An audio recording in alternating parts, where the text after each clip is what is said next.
Hey guys, back today with another video, but before we get to that, if you like my channel, hold on, look how wobbly this table is. It's just ridiculous. This isn't gonna work. Hold on one second. That'll work.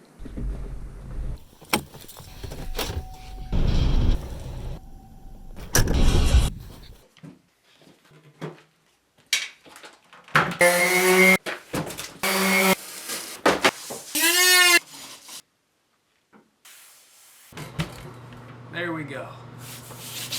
Okay, so today I have something a little bit different for you. A lot of you guys who watch my channel, watch my videos, know I've worked on a lot bigger things like jet skis, jet ski trailers, cutting down trees, that type of stuff. What we're going to be looking at today is this vintage camera. Now this isn't just any vintage camera, this is a 1955 Leica IIIf. Now, as many of you may know, Leica cameras today are considered to be some of the most high-end, top-of-the-line, expensive handheld cameras that you can purchase.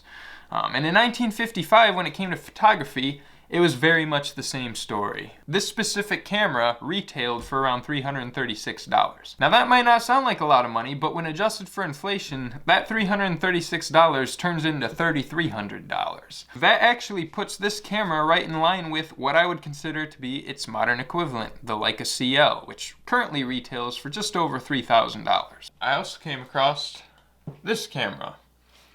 This camera's kind of interesting. It's actually made in Eastern Germany while it was under occupation by the USSR.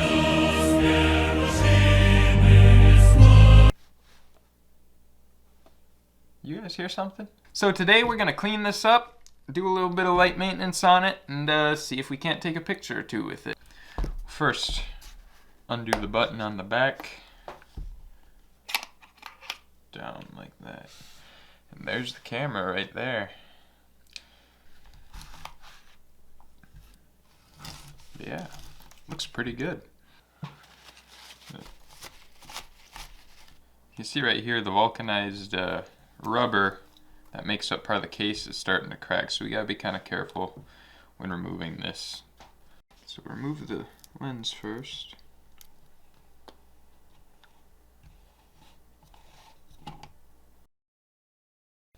Curtain looks nice and clean inside there.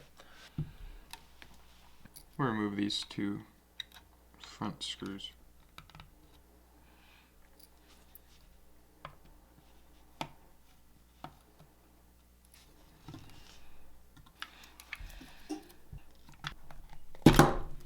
Pop that plate off. Yeah, you can see this is really breaking on the front. Yeah, so these pieces right here falling off.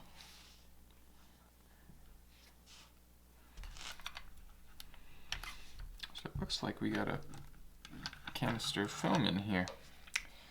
Have to take that in and see if there's anything on there.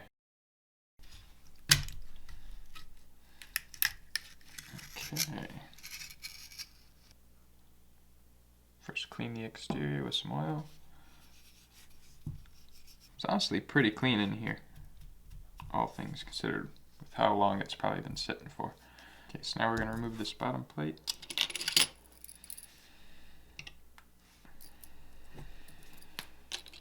So these screwdrivers are a little too thick, so I gotta go on Amazon, order some skinnier ones, and we can get back to taking this apart. Okay, it's a couple days later. Got my new tools, so we're gonna open this up and get back to work. There you go. True mark of quality right there, I tell you what. So what do we got here? Screwdriver, nice. Let's see, which one of these? I'll go with this one. I have no idea how to tell what size these are, but it's this one. This is 2.0. So we're going to remove this ring that the lens fits into. Okay, there's 4 right there. Pop that right off like that. Yep, that'll go right here. Now we got these 4 screws right here. Those need to be loosened. And then we got to take these ones off in order to remove this top plate, so then we can access the gear mechanism that we're looking for, which should be right behind here.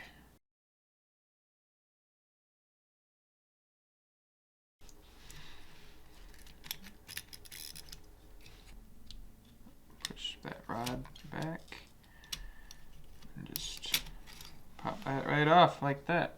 So we got the 4 screws in the ring still in place, so we won't lose those. We'll set this off to the side for now. We'll pull this out for now. Set that off to the side. So this plate's got 1 screw right here.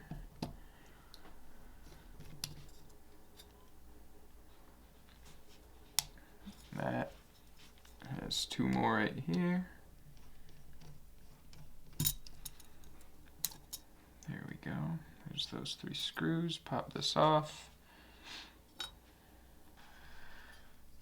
Okay, so now we're going to remove this mechanism right here. This part's called the slow speed escapement. This controls the slower shutter speed settings that you can make on the camera itself. So in order to do that, we're going to remove this screw right here and this one right here. These 2 screws hold in this mechanism. That's the mechanism I'm talking about right there. Okay, so now that we got this out, we pretty much just need to lubricate it lightly, just to make sure that all the parts are moving smoothly and freely. So we're going to oil this just a little bit and spread it around. But yeah, again, this should pretty much spin freely like it is right here. So we got this oiled up, cleaned up a bit. We're going to put this back and then just get some of these metal surfaces in here oiled up. It is showing a little bit of rust on stuff like this arm right here, as well as some of these screws and pieces along the bottom here. So we'll get that put back together and go from there.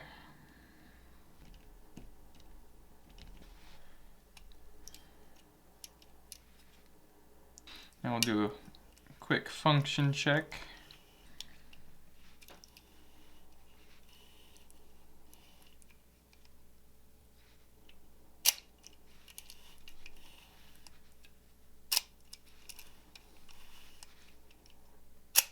There we go.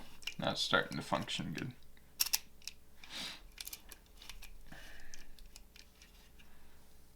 See if you can see that curtain moving in the back. Just took a picture. Much better. But yeah, we got a nice little function check done now, and now we can work on putting the rest of this back together. So now, this, I mean, we got big old chunks like this one. This part just fell right off like that, just by gently poking it. So we're gonna clean this up a little. It's pretty gross. We're going to clean it up, put a very light layer of just some E6000 on here, and then just glue this stuff back on, because I do want to keep it all original for the most part. So yeah, that's what we're going to do, kind of just puzzle piece these parts back on, and then get the rest of this put back together.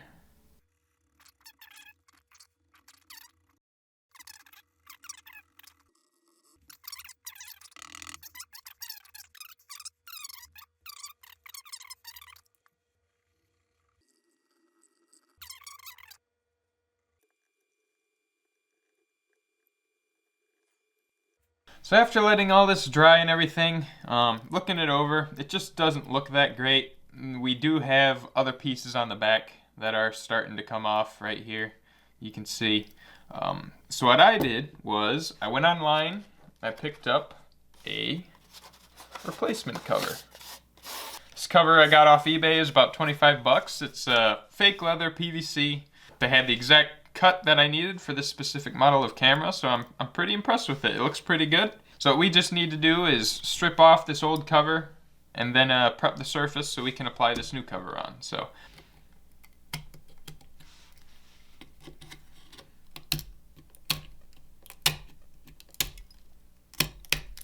Whew.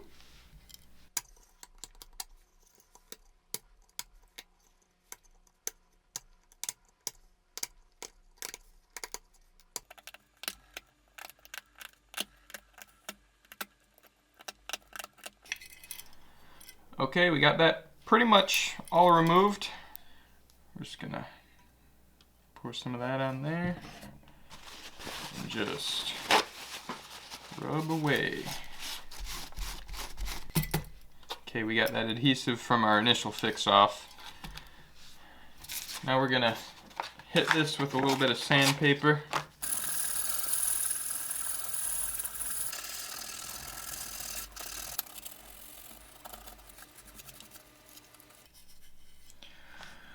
Okay, that's pretty good. Got most of the stuff off. Just gonna take this, rinse it off, let it dry, and then we'll get that new cover on. We'll peel this off. Just like that. We'll just pour a little bit of this directly on here.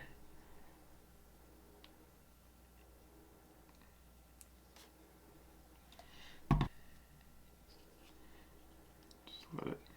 Okay. So this alcohol is supposed to make this so it can be adjusted and slid around once applied. Fit this over.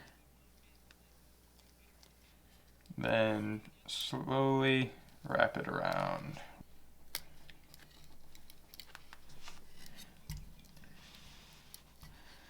Probably should have taken these rings off before, but they'll fit through there. There we go. Okay. Then just squeeze it down on there and we'll let it dry. Yeah, that looks pretty good right there, see? Check that out. So now we just need to put it back together.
Okay, right there, just like that.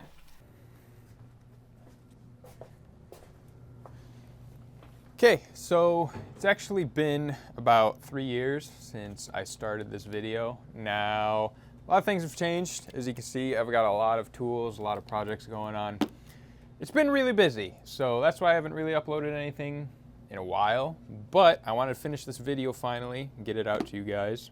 And basically, I was able to take this out and take some pictures with it. Took it to an air show, took it around town, took it around my yard, took a bunch of pictures, about a roll's worth, so actually not that many pictures, but I did want to take more, but unfortunately the cost to develop film in 2025 is about $20 per roll of film, and I really would like to get into taking more pictures with film, but with the cost of it being that much, it's just not economical at this point. Now I did take some pictures.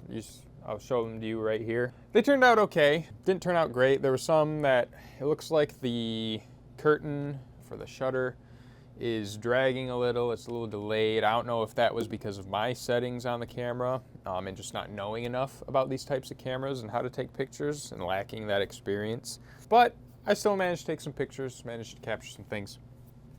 So Again, I would like to take more, and I would like to get better at taking pictures with film. It's just that it costs so dang much now. So it's definitely something that will be cool to have.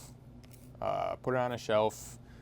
Nice little conversation piece. But I think I'm going to stick to my conventional, modern digital cameras. But going through this whole process, it really did make me appreciate the craftsmanship that goes into things like this. So again, this is from like the 50s. So the craftsmanship, the machining, everything that went into making this a camera.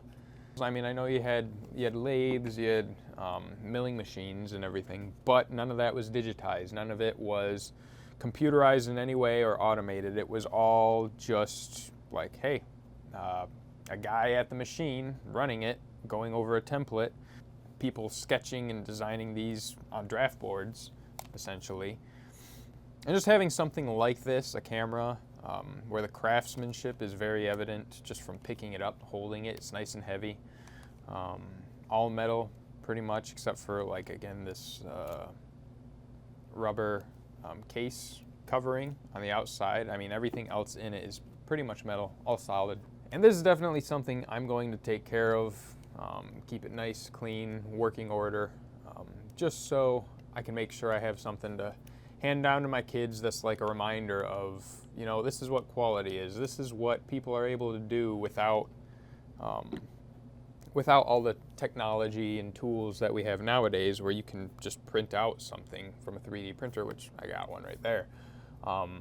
But having something like a camera, which being able to capture images in the first place is just, in my mind, it's magic. Like, for something like this where you put film in it, you put the film in, the film gets exposed for whatever interval of time you set it for, and in that interval of time it's exposed to the light, and whatever light it brings in, it transfers to that negative on that roll of film.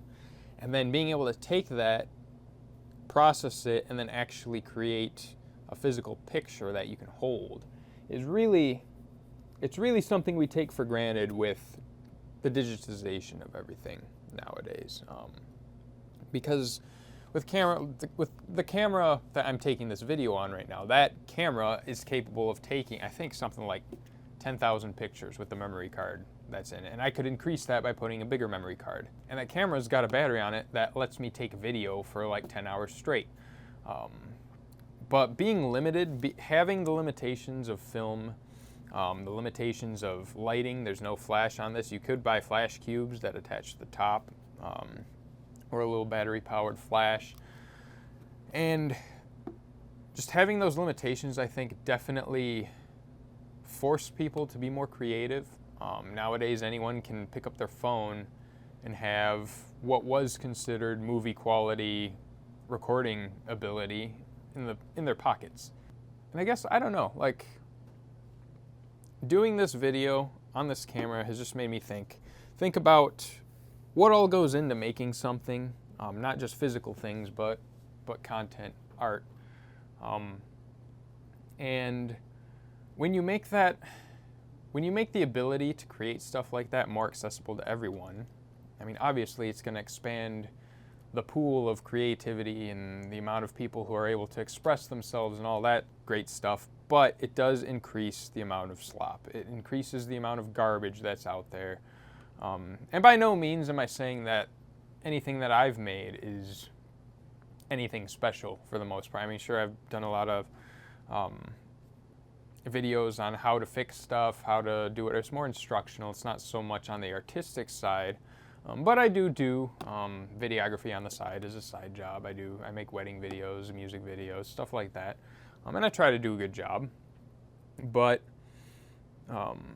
having the accessibility, the ability to take hours and hours of video, the ability to take tens of thousands of pictures in a day without having to worry about processing them or anything, it really has just made me appreciate what goes into making something look good with the resources you have. And currently today we have, if you want to make content, you have unlimited resources. You have a camera that can take 4K video. You have lenses that are available to you as a consumer that cinematographers would have loved to have 20 years ago. And this really just boils down to, at least for me, what I want to do going forward with my content is to make something worth watching, not just for like the instructional or informational aspect of the video, but for the artistic value that people find in videos. And I know I do have a bunch of videos currently in my pipeline that, like this one, have been sitting around for 2 or 3 years. I definitely want to finish those, get them pushed out. But I think I do want to try and be a little bit more careful and a little bit more purposeful with my intent when putting videos together. Because that's one of my biggest things I've been wrestling with the advent of AI, because AI is something that's blown up since during this whole time that I've kind of been on and off putting content together, and I've struggled with, okay, to what extent do you use AI? To what extent do we rely on this technology? And everyone will always make the argument that a new technology just opens up new doors to people who might not have had access to that area in the first place. And obviously, yes, like I said, that's a good thing that more people are having access to it, but it's not a good thing that it is inevitably going to fill the space with slop. And with AI, the biggest issue I have with it is the lack of intent in the art. Like when you have, you watch something like I mentioned, like children's programming from 20, 25 years ago, like Little Bear, something like that, and you just look at it and you realize you're watching something that was hand animated, hand drawn by a studio, and every single frame of it was intentional. Every line, every color, every character movement, every single bit of it was intentional and was put in motion by a human with their hands. And when it comes to AI, I feel like an unacceptable amount of human intent and human vision is removed from the end product. So if you say put in a prompt to generate a picture of an airplane, you, the person, might have something in your head of what you want the picture to look like. And what you get from the AI, sure, it looks amazing, it looks great. You're like, heck yeah, that's even better than what I intended or imagined in my head, but it's not what you intended. It's what the computer generated from your prompt, from the model that it's been trained off of. It's not what you create. It's what the AI created. Initially I did not intend this video to become some sort of lecture or rant or telling of my thoughts on AI, but sitting down to film this last part, that's actually the first thing that came to my mind, because they don't make them like this anymore.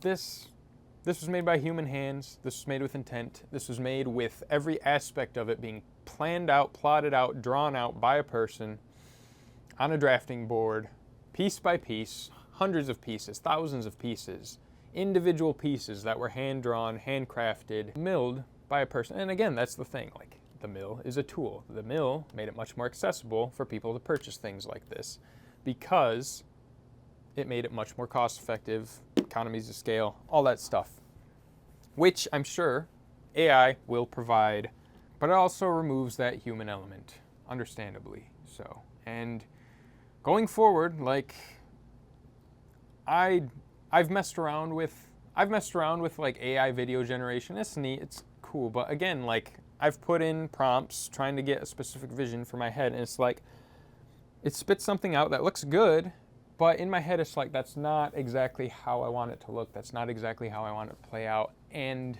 I can't bring myself to use any of that footage for any of my projects, because it's like, I have cameras, I have the ability to go out, get an actor, put them on screen, and act out that scene for me.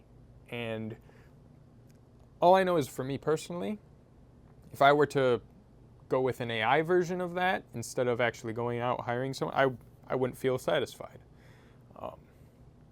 Again, it might look great, it might look flawless to anyone else who's looking at it, but me, the creator, I can't just abide something that doesn't fully match my intent, my vision, goal of whatever video or project I'm putting together.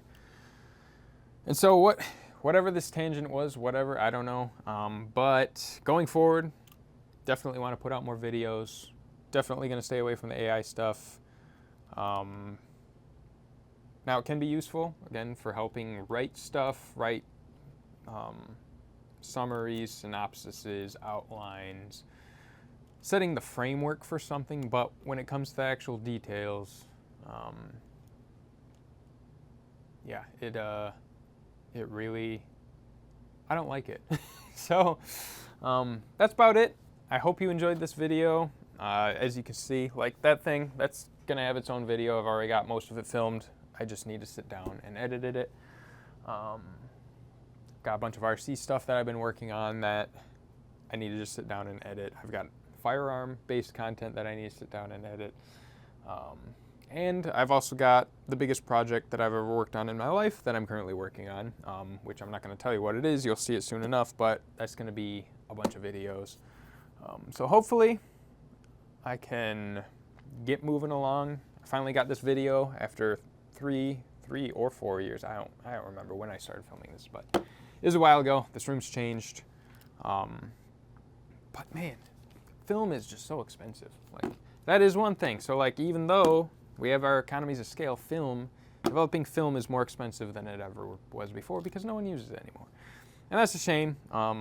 But people do recommend, if you want to get into this and make it like a prime hobby, then learning to develop your own film is much more cost effective. So maybe that's another thing I'll start taking on. I don't know. But right now I don't have the time to mess anymore with this camera. It's going to look good on my shelf.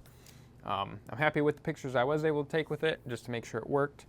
And yeah, it'll be something that I hold on to and cherish as far as one of my many belongings. Way too many of those. But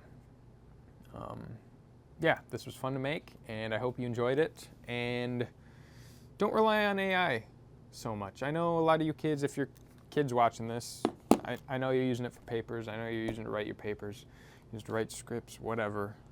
Just make sure you're the one that's putting the ideas on the paper.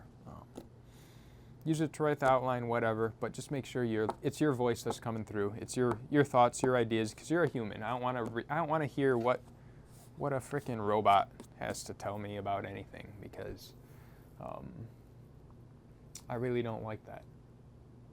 I mean, I'm sure you're probably similar to me, but whenever I go on YouTube, try to find a video about something, and as soon as I hear that AI voice or that AI cadence, I mean, I'm sure you know what I'm talking about, but as soon as I hear it, I just turn off the video. I'm not going to waste my time listening to a robot tell me what to do or how to do something. I don't care what it is. I don't care what it's about. It's slop.